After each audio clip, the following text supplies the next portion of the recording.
Rugsėjo 8 dienoje. Nedėlė.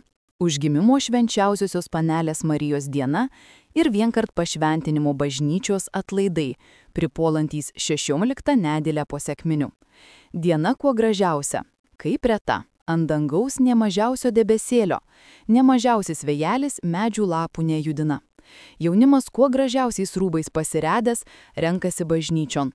Po pamaldų aplankė mane ponia Braždienė iš Vašakėnų su vaikais ir su savo jaunesniaja seserė Radzevičaite, neseniai sugrįžusią iš Voronežo, kur sakėsi baigusi 7 klases.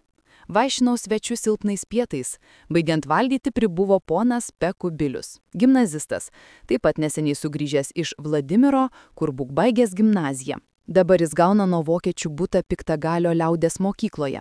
Prie užkandos kalbėjau apie būtiną reikalą mokymo religijos mokyklose, bet mano svečiai kaip sutarę tvirtino vienu balsu, kad religija liaudės mokykloje yra visai nereikalinga. Būk jie turi mokinti pačios motinos.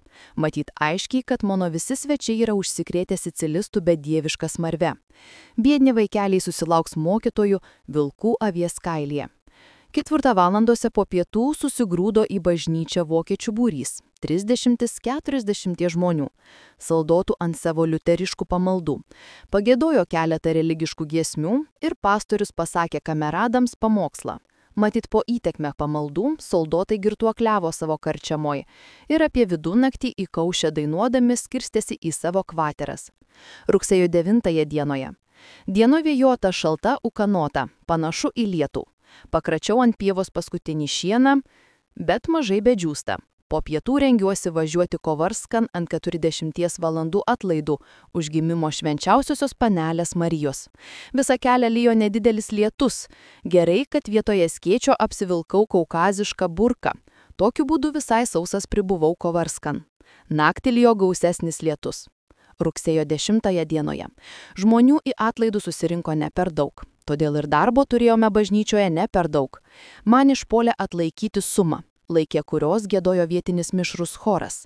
Pagiedojo vidutiniškai. Matyt vargonininko šiek tiek pasidarbauta. Buvo girdėtis 2 storus vyriškus bosus. Tik tai dar labai neaptašytų. Su laiku gali būti geri bosai. Rožančių mergaitės giedojo pagal gaidą gan jausmingai. Ne per aukštą skalę, nieko negalima užmesti. Pulkim ant kelių irgi sugiedojo pagal gaidą, tik tai kiek aukštesnio tono. Bažnyčia mūrinė. Prieš karą buvo dailiai iš vidaus ir oro nutepta. Skaitėsi tarp gražiųjų diecezijos bažnyčių. Ypač atsižiūrėjo pjaustyti altorių pono Baruolio darbo. Jo gimtinė Gelažiuose. Nors Baruolis buvo prastas sodietis žmogus, bet altorių darbą atliko pagal nepaprastą artistišką skonį. Pjaustimo žinovai įkainavo altorius apie 50 000 rublių taikos laike. 1915 metuose, laike mūšio, bažnyčia žlugo ugnyje. Bokštas liko įsprogdintas su dinamitu. Pasiliko tik tai plikos apdegusios mūro sienos, be stiklų, kurie su trenksmu visi subirėjo. Tais pačiais metais naujai paskirtas klebonas kunigas Kvietkauskas ėmė taisyti sudegusią bažnyčią. Uždengė stogą, įdėjo langus, grindis, duris, suolus. Ant greito padirbo altorius iš šakalių, didisai išrodo gan net puikiai. Tokiu būdu trumpame laike kunigas Kvietkauskas privedė bažnyčią į tvarką. Bet visgi dar toli gražu nuo puikios senosios bažnyčios.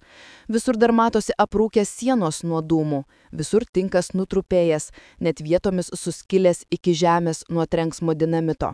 Trumpai sakant, liūdni išvaizda. Kur pažvelgsi, matai šliedus trukusių granatų, klebinė suskilėta, sodai vaisių medžiai apuržyti, šakos aplaužytos, prie kiemo vartų siena namo išversta didžiosios granatos, miestelį tebestovi pliki kaminai ir mūrinės sienos, sudegusių namų.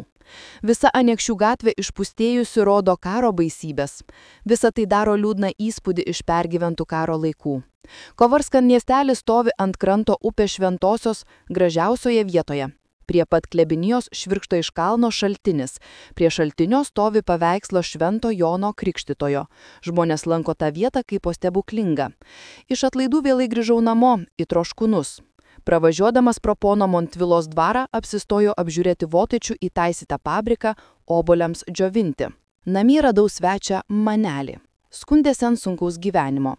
Vakaras šiltas, giedrus, vakare dangus žvaigždėtas.